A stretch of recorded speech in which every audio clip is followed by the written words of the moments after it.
जय श्री देव नारायण। हर हर महादेव। आपका स्वागत है एक बार फिर से हमारे YouTube चैनल रोड्स गुर्जर पर। भोज बगड़ावत भारत शॉर्टकट भाग 1 को अभी तक जिसने नहीं देखा वो जाकर देखो, और जिसने देख लिया उसके लिए भोज बगड़ावत भाग 2 शॉर्टकट शुरू करते हैं। हमने भोज बगड़ावत भारत भाग 1 शॉर्टकट में देखा कि शुरुआती 6 दिनों में युद्ध किन किन के बीच हुआ और किस तिथि को हुआ। हमने देखा था बैसाख बुद्धि प्रतिपदा पड़वा को दीप कंवर बाई बैकुंठ लोक पधार चुकी थी। राणा की फौजें जो यहाँ से भागी थी वो सीधी ही दूज को नेगड़िया रियासत पर जा हमला बोलती हैं। नेगड़िया पर नियाजी बगड़ावत शासन करते थे, लेकिन इस अवसर पर नियाजी बलवान 6 महीना आगे क्या होगा इसका अंदाजा लगाने के लिए 6 महीने की नींद निकाल रहे थे। उन्हें नींद से जगाया गया, लेकिन वो उठे ही नहीं।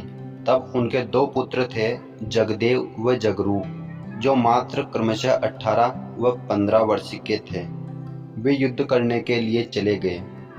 दूज तीज को युद्ध हुआ और चौथ के दिन जैसे बागरावत जी व दीप कंवर बाई को मां भवानी द्वारा भोज बगड़ावत भारत युद्ध का उपदेश देकर बैकुंठ में पहुंचाया गया था, ठीक उसी प्रकार उन्हें भी भोज बगड़ावत भारत युद्ध का उपदेश दिया और बैकुंठ में पहुंचाया। यह खबर नेगड़िया किले में नियाजी की रानी नेतू गुजरी के पास पहुंची तो उन्होंने नियाजी की माता लखमा दे, जो नियाजी के पास ही रहती थी, इसीलिए बागरावत जी के साथ 11 ही रानियां बैकुंठ में गई थी। ये उनकी 12वीं रानी थी जो अभी तक जिंदा है। ये नियाजी के महल में ही रहती है। जब नेतू गुजरी नियाजी की माता लखमा दे जी से बोलती हैं कि आपका पुत्र नींद निकाल रहा है, उसे तो उठाओ, तब उनकी माता लखमा दे अपने आंचल से दूध की धार लगाती हैं जो नियाजी के मुंह में गिरती हैं और नियाजी की 6 महीने की नींद टूट जाती हैं। फिर उन्हें सारी बात बताई जाती हैं।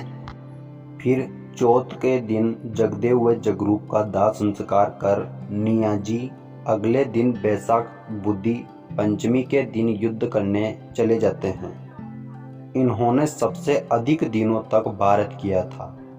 ये बैसाख बुद्धि पंचमी के दिन युद्ध करने गए थे और बैसाख सुदी पंचमी तक कुल 15 दिन तक युद्ध किया था। बैसाख सुदी पंचमी को इनके गुरु बाबा रूपनाथ जी नाराज हो जाते हैं, क्योंकि उन्होंने जैसा कहा था वैसा नियाजी नहीं कर पाते हैं। उनसे गलती हो गई थी, जिससे गुरु रूपनाथ जी रुष्ट हो गए थे। बाबा जी के रूठने की बात बैसाख सुदी पंचमी की शाम को नियाजी सवाई भोज महाराज से कहते हैं, तो सवाई भोज महाराज कहते हैं कि आप आराम करो, सुबह हम सब बगड़ावत भाई एक साथ युद्ध करने चलेंगे। और सुबह बैसाख सुदी छठ को तेजाजी बगड़ावत के अलावा सभी बगड़ावत भाई रण क्षेत्र में उतर जाते हैं। ऐसा कहा जाता है जितनी राणा की फौज बची थी उसकी 1/3 बगड़ावत भाइयों ने एक ही दिन में समाप्त कर दी थी। ये खबर जब रानी जयमती तक पहुंचती है तो उन्हें शक होने लगा कि एक ही दिन में आधी से ज़्यादा फौज मार दी। कल सभी को मार देंगे। मैं इन्हें छलने के लिए आई हूँ। युद्ध अगर ख़त्म हो जाएगा तो मैं इन्हें कैसे छल पाऊंगी। तो वो सप्तमी के दिन जब सभी बगड़ावत भाई रणक्षेत्र में पहुँचते हैं तो रानी जयमती भी पीछे पीछे रणक्षेत्र में पहुँच जाती हैं। रणभूमि में आकर सवाई भोज महाराज से कहने लगती हैं कि रुको बगड़ाओ, तो अब आपने मुझसे वादा किया था कि हम सभी बगड़ावत भाई एक साथ युद्ध में नहीं जाएंगे।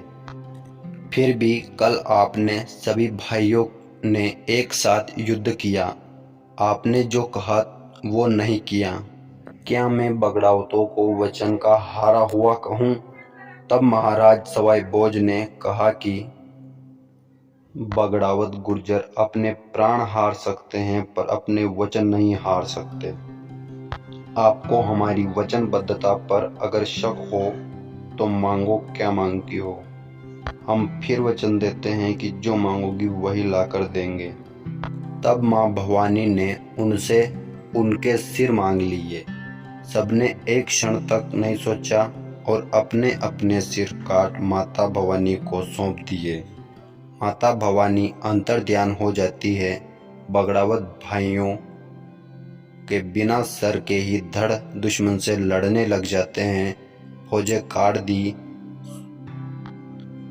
राणा भाग गया और रास्ते में जो भी पत्थर वृक्ष जो आए सबको बगड़ावत काटते गए।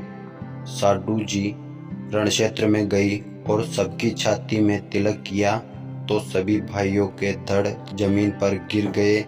इस प्रकार सभी बगड़ावत भाई बैकुंठ लोक में पधारे थे। बगड़ावत भाइयों के बैकुंठ में जाने की तिथि बैसाख सुदी सप्तमी थी। इनके बैकुंठ में जाने के 9 महीने बाद ही माता साडू के भगवान देवनारायण ने जन्म लिया। इनका पूरा विवरण हम आगे के वीडियो में दिखाएंगे। जय बगड़ावत भाई, जय सवाई भोज महाराज, जय वीर गुर्जर समाज।